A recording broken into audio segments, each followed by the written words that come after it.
주님이 떠나시지 않게 하기 위하여서 하나님의 말씀에 귀 기울이기 원하고 주님을 높이기 위하여 이 예배 오신 여러분에게 하나님의 은혜와 평강이 넘치기를 기원합니다. 우리가 읽은 5장의 말씀은 앞에 4장과 함께 같은 흐름인데 장을 나누었을 뿐이라고 말씀드렸습니다. 4장의 앞부분이나 5장의 앞부분은 공통적인 흐름을 가지고 있습니다. 4장 1절 이스라엘 자손들아 여호와의 말씀을 들으라. 하나님의 말씀을 듣는 데는 세 가지의 반응이 일어납니다. 세 종류의 신앙이 있다는 말이겠죠. 첫 번째, 하나님의 말씀을 듣고 받아들임이 있습니다. 좋은 땅과 같이 100배, 60배, 30배의 결실을 하는 바로 여러분들과 같은 분들이겠죠. 두 번째는 하나님의 말씀을 듣기는 듣는데 마음이 찔리니까 외면하는 경우일 겁니다. 세 번째는 하나님의 말씀을 듣기는 듣는데 무슨 말인지조차 알지 못하는 경우일 것입니다. 오늘 여기에 부유하지만 부유한 만큼 타락한 세상의 사람들에게 하나님이 말씀을 들으라 할 때는 아마 여러분들과 같은 분들은 아닐 겁니다. 하나님의 말씀을 들었는데 찔리니까 외면한다든지 아니면 하나님의 말씀을 들었는데 무슨 말인지도 모르겠든지 그런 시대에 그런 사람들일 것입니다. 그들에게 하나님의 말씀을 들으라고 말을 하고 계십니다. 5장에서의 첫 절도 그렇습니다. 이젠 더 구체적으로 제사장들아 이를 들으라. 이스라엘 족속들아 깨달으라. 왕족들아 귀를 기울이라 말합니다. 누구 보고 지금 들으라 그럽니까? 제사장입니다. 안 들으니까 들으라 그랬겠죠. 이스라엘 족속들에게 깨달으라 합니다. 하나님의 말씀이 깨달아지지 않으니까 깨달으라 그랬을 겁니다.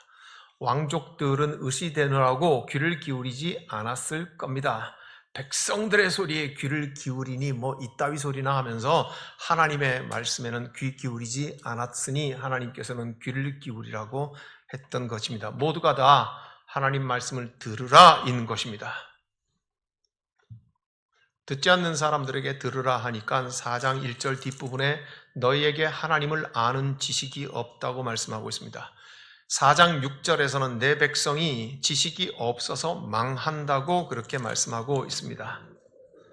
5장 6절에서는 너희가 양떼와 소떼를 이끌고 하나님을 찾으러 간다 할지라도 하나님은 이미 너희에게서 떠나버리셨다고 그렇게 말씀을 하고 있습니다. 거듭 말씀드립니다만 북쪽의 여로보암 2세 시대에는 번성하고 부유했습니다. 번성하고 부유한 만큼 부패했습니다. 오늘의 저와 여러분의 삶은 어떻고 우리 대한민국의 삶은 어떤가 한번 같이 생각을 해 봄직합니다.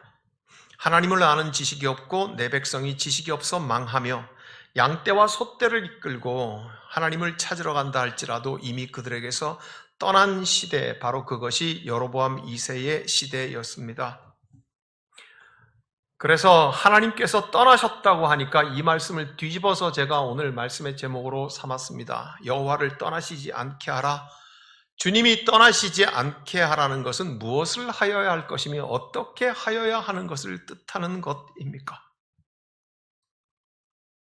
가장 부유한 시대에 그러나 타락한 시대에 하나님을 아는 지식은 무엇일 것입니까?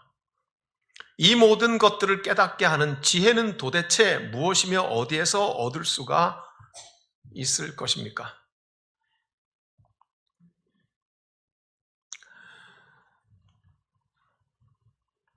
지난주에 우리 성경 공부반에서 제가 이런 말씀을 나눴습니다.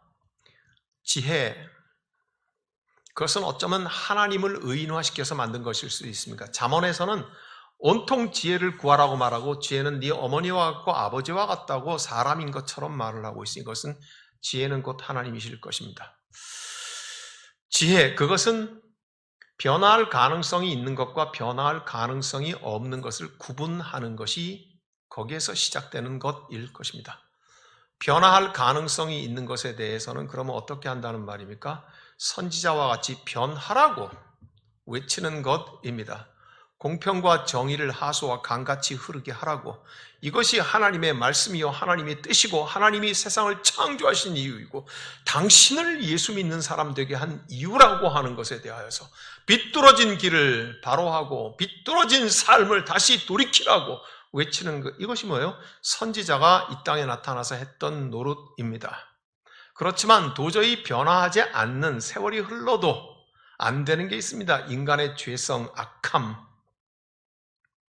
저와 여러분이 구원받은 사람임에도 불구하고 우리 속에 깊이 뿌리박은 죄의 쓴뿌리는 불쑥불쑥 헤집고 올라와서 지금까지 신앙생활 해왔던 것도 다 뒤집어 엎어버리고 싶은 마음이 들 때가 한두 번이 아닌 것. 그죠? 우리 인간의 죄성에 대해서는 그러면 어떻게 할 것입니까? 울어주는 것입니다. 공감하는 것입니다. 아파해 주는 것입니다. 이것이 제사장 노릇입니다. 그리고 그의 죄의 쓴뿌리를 가지고 있는 사람들이 모여서 사는 것, 그것이 사회이며 우리말로는 공동체이며, 그래서 이 사회와 공동체를 살아가는 데는 반드시 조직이 있고 구조가 있으며 이 구조에서 나오는 악은 마치 저와 여러분이 생활 쓰레기를 뱉어내듯이 어쩔 수 없이 나오는 사회, 세상의 구조적인 악이 있습니다. 어찌할 것입니까? 우리는 울어줄 것입니다. 제사장의 노릇을 하는 것입니다. 다시 한번 생각을 해봅시다. 지혜는 변화의 가능성이 있는 것에 대하여서 선지자처럼 외치는 것, 그리고 변화의 가능성이 없는 것에 대해서 인간의 악과 구조적인 악에 대해서는 같이 함께 붙들고 아파해주며 공감하는 제사장의 노릇을 하는 것, 이것이 바로 지혜일 것입니다. 저와 여러분이 살아가고 있는 세상에 삐뚤어진 것은 마치 오늘 이 호세아 4장 5장에 있는 것처럼 여로보암 시대, 가장 부유한 시대에 가장 부패했던 세상과 별반 다를 바가 없는 것 같습니다. 무엇이 변화의 가능성이 있고 무엇이 고쳐져야 하는 것입니까? 제가 여러분들에게 가끔씩 말을 하듯이 이렇습니다. 경제 행위 위에 정치가 있고 정치가 결정해야지 경제가 움직이고 행정이 움직일 것 아닙니까? 그렇죠? 그러니까 경제 위에 정치가 있고 정치 위에 그 정치를 결정하는 사상이 있습니다. 사상 위에 있는 것이 신앙입니다. 초월의 힘과 권능은 하늘과 연결되어 있기 때문입니다. 그래서 경제 위에 정치가 있고 정치 위에 사상이 있고 사상 위에 신앙이 있는 것인데, 오늘 이 여로보암 시대의 신앙은 더 부유함을 추구하기 위하여서 바알 신과 아세라 신 앞에 언제든지 가서 엎드려 경배했다고 우리가 읽은 5장에도 말하고 있습니다. 무슨 말입니까? 부유함이라고 하는 것은 우리의 신앙이 추락하여서 경제 밑바닥을 파고들었다는 말입니다. 돈 앞에 무릎을 꿇었다는 말입니다. 부유함 앞에 무릎을 꿇었다는 말입니다. 잠이 오시는 분은 버티지 말고 빨리 주무시기 바랍니다. 버틴다고 그 잠이 안 오지 않습니다. 빨리 푹 주무시고 한 5분이나 10분 뒤에는 일어나셔서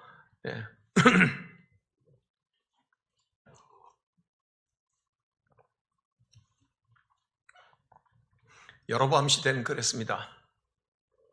가장 높은 곳에 위치하는 야훼의 신앙이 더 풍요하고 더 많은 것, 더 경제를 얻기 위하여서 경제 밑에 가서 무릎을 꿇고 바알 신에게 아첨하였습니다. 정치 권력에 빌붙어서 아첨하였습니다. 가장 고귀한 종교, 우리의 신앙이 경제에 빌붙어버리고 정치에 빌붙어버리니 거기에 무슨 철학이 있을 리가 있습니까? 거기에 무슨 고귀한 사상이 있을 리가 있습니까? 이렇게 비뚤어지고 깨어져 버린 세상 한가운데 선지자들은 뭐라고 말했어야 됩니까?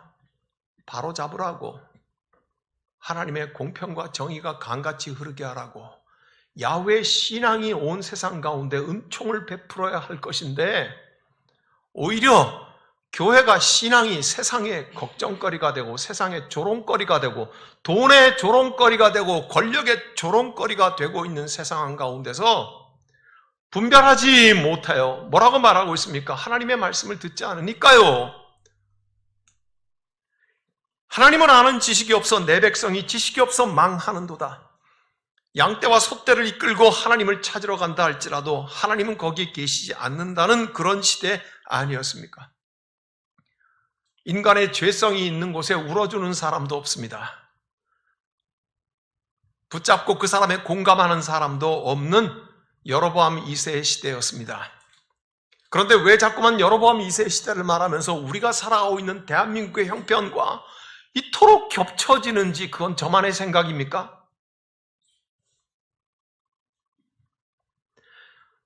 죄의 쓴뿌리를 가진 우리가 사회 구조적인 악을 만들어내는 것에 대해서 제가 성경 공부반에 이렇게 예를 들었습니다. 저는 전도사 시절을 서울 노량진에 있는 송악대 교회에서 했습니다. 송악대 교회는 피난민들이 모여 살았던 동네라고 해요. 거기에 언덕 산에 딱 한가운데 교회가 위치해 세워져 있었습니다. 교회를 중심으로 해서 송악대 교회 바로 밑에는 빌라촌이 형성되어 있고 집들이 번듯한 집들이 많이 있었습니다. 개발이 되었던 거죠. 교회를 중심으로 해서 바로 위에 쪽 산 꼭대기까지는 여전히 판자촌 집이고 루빙 지붕, 루빙 아십니까? 루빙을 아시면 연식이 좀 되신 겁니다. 기름종이 같은 것 말입니다. 그런 집이고 더 안 돼서 토구를 파고 들어가서 방을 만들었던 그 교회를 중심으로 해 딱 갈라져 있었습니다. 어느 날 도시개발 계획의 광고가 되었습니다. 이 교회 위쪽에 있는 산동네 토굴집들을 모조리 다 철거해버리고 거기에 아파트를 짓겠다고 그렇게 했습니다. 거기에 살던 사람들은 어떻게 되었을까요? 아마도 아파트 개발업자나 정부와 함께 합의를 해서 이사 가는 돈을 주기로 했다고 그렇게 했습니다. 이사 비용을 대주겠다는 말입니다.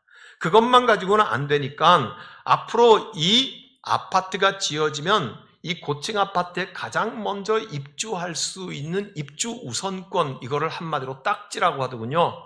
이 딱지를 주겠다고 했습니다.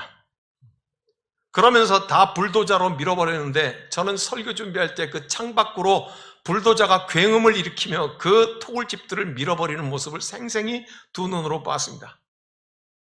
그들은 땅 문서도 없던 사람이고 정부 땅이었기 때문에 불평할 수 없이 다 쫓겨났습니다.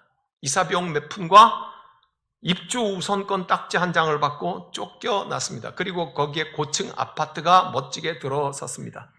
예를 들어 보겠습니다. 그렇게 해서 천막에 살던 사람들이 100명이 쫓겨났다고 칩시다. 그리고 아파트가 1000명이 살 수 있는 고층 아파트가 세워졌습니다. 경관이 개선되었고 깨끗해졌습니다. 그 새로운 집에 들어온 1000명의 사람들은 좋은 새로운 집에서 높은 데 언덕에 있으니까 멀리 좋은 경치를 바라보면서 잘 살 수 있을 겁니다. 사회 전체적으로 봐서는 100명이 희생하니까 1000명이 좋게 되었다고 그렇게 말하겠지만 이 100명은 어디로 가겠습니까? 그 사람들이 무슨 돈이 있어서 아파트를 분양받을 수 있는 우선권을 아무리 준다 해도 그게 무슨 의미가 있겠습니까? 돈 몇 푼 주어서 팔아넘기고 전부 다 도시빈민으로 다 흩어졌지 않았겠습니까? 그죠? 이것입니다. 우리가 함께 더불어 살고 공동체를 이루고 국가를 이루고 그래서 사회를 이루고 살아가지만 어쩔 수 없이 이 사회가 이루는 구조적인 악 때문에 파생하는 그 슬픔과 눈물, 그는 주님 다시 오실 때까지 이 땅에는 있을 것입니다. 그때 제사장과 같이 함께 울어주고 함께 아파해주고 우리 예수님처럼 죄인을 찾아가 병자를 찾아가 가난한 사람을 찾아가서 그들을 어루만져주며 그들과 함께 같이 밥 먹어주며 그런 제사장의 역할과 그런 노릇이 필요할 것입니다. 그렇지만 여호와의 말씀을 듣지 않는 시대에는, 여로보암 2세의 시대에는, 번영하지만 부패함이 있는 시대에는, 마치 우리 대한민국 같은 이런 시대에는 4장 1절에 이렇게 하나님 말씀하십니다. 그들은 진실도 없고 인애도 없고 그리고 하나님을 아는 지식도 없다. 사랑하는 여러분, 인애, 히브리 말로 헤세드야말로 참으로 아름답고 멋진 말입니다. 하나님의 인애하심은 우리가 찬송할 만큼 좋아하지 않습니까? 인애하신 구세주여. 우리가 깨어지고 무너져도 우리 주님께서는 우리를 다시 받으시고 다시 용서하신다는 그 헤세드, 진실도 없고 하나님을 아는 지식도 없습니다. 2절에서는 오직 있는 것이 뭐냐면 저주와 속임과 살인과 도둑질과 간음과 포악뿐이라고 말씀하고 있습니다. 4절에 가서는 마침내 어떤 지경이 됐냐면 백성과 제사장이 다투는 시대라고 그렇게 말을 하고 있습니다. 백성과 제사장이 다투다니요. 7절에서는 너희가 번성할수록 하나님께 범죄한다고 말을 하고 있습니다. 네. 그러니 이런 시대였습니다. 여로보암 2세의 시대는 이런 시대였습니다. 예배 드리는 제사하는 백성들이 많아지면 많아질수록 뭐가 더 필요하겠습니까? 제사장이 더 필요했습니다. 요새 말로 이런 것입니다. 교회가 많아지면 많아질수록 목사가 더 필요하다는 말과 똑같은 말이죠. 많아진 백성들이 죄를 지으면 지을수록 재물을 가지고 와서 제사를 드리고 이 제사에 제사장은 관계하게 됩니다. 우리가 알다시피 레위기에 있는 제사들 가운데는 반드시 제사장 몫으로 떼어 놓아 제사장께 주어야 하는 몫이 있습니다. 그러므로 죄 지은 사람이 많아서 제사가 많아지면 많아지고 재물이 많아지면 많아질수록 제사장 몫이 많아집니다. 수입이 많아진 제사장들은 더 많은 제사가 있기를 위해서는 백성들이 더 많은 죄를 짓는 게 좋겠다고 생각하는 지경까지 갔던 것입니다. 호세아 4장 12절에 내 백성들이 나무 토막에게 묻는다고 말을 하고 막대기가 내는 점괘를 바란다고 말을 하고 있습니다. 거듭 5장 6절에서는 그들이 많은 소떼와 양떼로 여호와를 만나러 가지만 그들의 속셈은 하나님을 기쁘시게 하는 것이 아니라 하나님을 제물로 조정하고 싶었던 마음이 있다고 성경은 말씀하고 있습니다. 저와 여러분이 매일 묵상하고 수년째 함께 묵상하고 있는 안내서에 매일 성경의 묵상 안내에 이렇게 기록되어 있습니다. 하나님을 아는 지식이 없는 이스라엘에 도리어 예배가 용성하고 제사장의 수가 늘어납니다. 하나님의 성품을 닮아가는 삶을 겉만 번지르르한 종교의식으로 대체했기 때문입니다. 종교가 번성하는데 범죄율은 증가합니다. 백성이 죄를 마음껏 짓고 속죄 제물을 열심히 바치다 보니 제사장의 수입도 늘어납니다. 급기야 제사장들은 백성이 죄를 더 지어주길 바라는 마음까지 품습니다. 그렇지만 하나님은 그들이 드리는 껍데기 예배에 속지 않으십니다. 이스라엘 백성이 바라는 것은 단지 욕망을 채워주는 하나님을 바라고 있습니다. 하나님이 기뻐하시는 진실과 사랑은 도리어 손해를 보는 삶일 테니 그들은 하나님을 버리고 아세라 목상에게 조아리며 뜻을 점지받았습니다. 용하다는 산꼭대기 산당들을 찾아다니며 정성껏 제사하고 가나안에서 유행하는 음란한 풍요의 제의에까지 참여합니다. 하나님과 거래하듯 맹세하며 우상숭배의 방식으로 하나님을 섬기려 합니다. 하나님을 떠나 풍요를 쫓아 살면서도 별일 없이 사는 것은 결코 복이 아닙니다.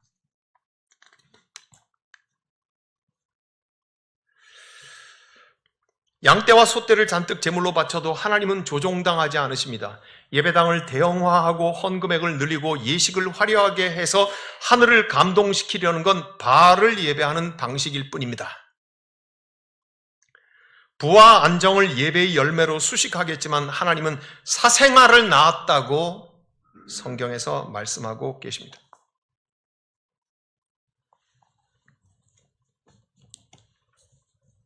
이럴 때 아무도 선지자 노릇을 하려고 하지 않고 아무도 제사장 역할을 하려고 하지 않습니다.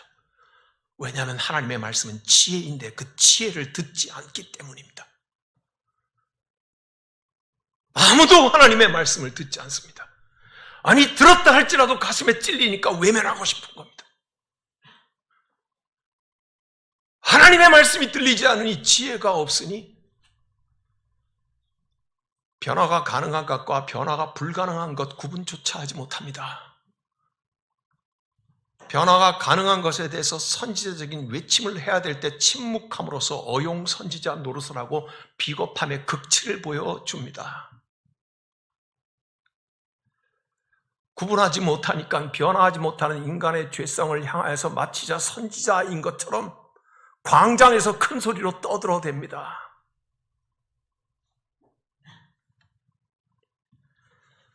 아무도 하나님의 말씀이 들리지 않으니 선지자와 제사장 역할을 안 하는 때 역설적이게도 여호와께서 이 역할을 하고 계십니다. 다시 5장 1절을 생각해 봅니다. 제사장들아 들으라, 듣지 않으니 들으라 하시겠죠.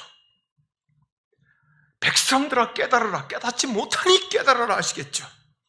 왕족들아 귀를 기울이라, 기울이지 않으니까 귀 기울이라고 하시겠죠. 이런 시대는 명백한 특징이 하나 있습니다. 자기 말을 들어달라는 사람들로 가득 차 있는 시대입니다. 내 말을 들어주십시오. 주님 내 말을 들어주십시오.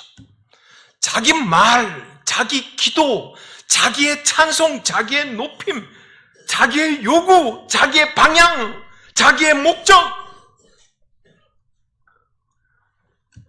자기 말을 들어달라는 사람들로 가득 찬 시대이니 하나님의 말씀이 들릴 리가 없습니다. 여호와의 말씀을 듣겠다는 그 누군가가 있어야 하지 않겠습니까? 누군가가 하나님의 말씀을 듣겠다는 사람이 있어야 될 것 아닙니까?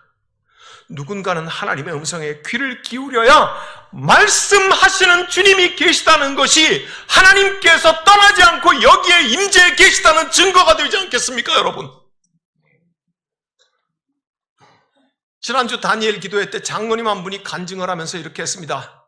꽤 중견기업, 중소기업을 운영하고 계신 장로님인데 50몇 년이 된 기업인데 이게 지금 넘어갈 위기에 있습니다. 그러니까 그 장로님이 잠이 안 오고 밥을 못 먹고 몇 날 며칠을 그러고 지내는데 자기가 묵상하는 가운데 하나님의 음성이 들리기를 50몇 년 된 회사가 없는 것에 대해서는 네가 그토록 두려워하면서 왜 나의 부재에 대해서는 두려워하지 않느냐.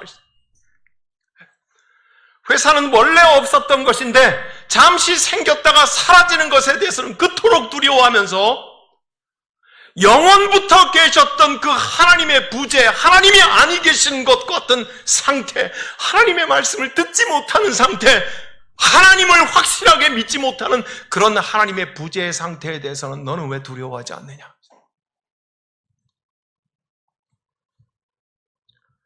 사랑하는 여러분, 누군가는 하나님의 음성에 귀 기울여야 되지 않겠습니까? 누군가는 주여 말씀하옵소서 우리가 듣겠나이다 해야 되지 않겠습니까? 우리 십자수 공동체가 그 듣는 공동체가 됩시다. 주님 말씀하옵소서 우리가 듣겠습니다. 주님 말씀하옵소서 우리가 깨닫겠습니다. 주님 내가 엎드려 하나님의 말씀을 듣겠습니다. 주님 내 귀를 열어주십시오. 주님 내 영혼의 문을 열어주십시오. 주님 계속해 말씀하시고 침묵하지 마시옵소서. 말씀하시는 하나님이 계시고 내가 들을 때 그때에 나와 하나님이 함께 임재해 계시다는 명백한 증거가 되니 주님 떠나지 마시옵소서. 주님 나와 함께 하여 주옵소서. 누군가가 이 시대에 하나님의 음성을 들어야 한다면 우리 공동체가 그 음성을 듣기를 원합니다. 우리가 광야에 서 있는 이유는 바로 그것 아닙니까? 저와 여러분이 우리 주님을 따라가는 이유는 바로 그것 아닙니까? 주저하지 맙시다. 다른 것에 마음을 빼앗기고 에너지를 다 빼앗겨서 녹초가 되어서 하나님의 말씀이 들리지 않는 상태가 아니라 주님 나의 가장 첫 시간을, 주님 나의 가장 좋은 것을 우리 주님 앞에 엎드려서 듣겠나이다. 주님 말씀하옵소서. 주의 말씀을 들리는 그때 주님께서 떠나지 아니하고 나와 함께 계신다는 것을 내가 확신합니다. 우리 찬송하려고 해요. 시편 40편에 이렇게 고백했습니다. 하나님의 음성을 듣고자 기도하면, 하나님의 음성을 듣고자 기도하면 귀를 기울이시고 나의 기도를 들어주신다네. 깊은 웅덩이와 수렁에서 끌어내어 주시고 나의 발을 반석 위에 세우시사 나를 튼튼하게 하셨네.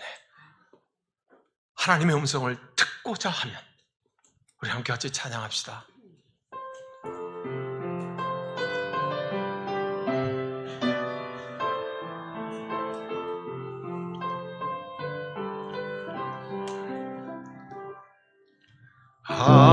하나님의 음성을 듣고자 기도하면 귀를 기울이시고 내 기도를 들어주신다네. 그렇습니다. 깊은 웅덩이와 수렁에서 끌어주시고 나의 발을 반석 위에 세 나를 튼튼히 하셨네. 새 노래로 부르자 랄라라. 하나님 찬송을 새 노래로 부르자. 하나님 사랑을 새 노래로 부르자 랄라라. 하나님께 올릴 찬송을 새 노래로 부르자. 하나님 주를 의지하고 교만하지 않으면 주를 의지하고 교만하지 않 거짓에 치우치지 아니하면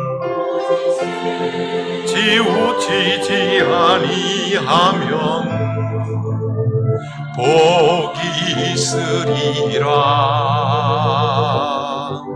여호와 나의 주는 크신 권능의 주라. 그의 크신 권능으로 우리들을 사랑하여 주시네. 새 노래로 부르자 랄라라. 하나님께 올릴 찬송을 새 노래로 부르자. 하나님 새 노래를 하게 될 겁니다. 새 노래로 부르자 랄라라. 하나님께 올릴 찬송을 새 노래로 부르자. 하나님 사랑. 아멘. 전능하신 하나님, 말씀하옵소서. 우리가 듣겠습니다. 주님, 내가 듣겠습니다. 주님, 엎드려 머물러 있겠습니다. 주님 말씀 들릴 때까지 엎드려 있겠습니다. 주의 말씀이 생명이지 않습니까? 주의 말씀이 권능이시지 않습니까? 주님, 우리의 구원이시지 않겠습니까? 주님, 떠나지 마옵소서. 주님, 우리가 양떼와 소떼는 없을지라도 주님, 우리의 중심을 주님 앞에 드려 하나님을 찾습니다. 또 구합니다. 오 주여, 우리가 듣겠나이다. 자기의 말만 들어달라고 하는 사람들로 가득 찬 이 시대 한가운데서 하나님의 말씀을 듣겠다는 그 누군가가 있어야 한다면 바로 우리가 그리하겠습니다. 내가 그리하겠습니다. 주님, 우리에게 말씀하심으로 우리에게 임재해 계시고 우리와 이 광야를 같이 걸어가신다는 것을 증거하옵소서. 우리 주님 예수 그리스도의 이름으로 기도하옵나이다. 아멘.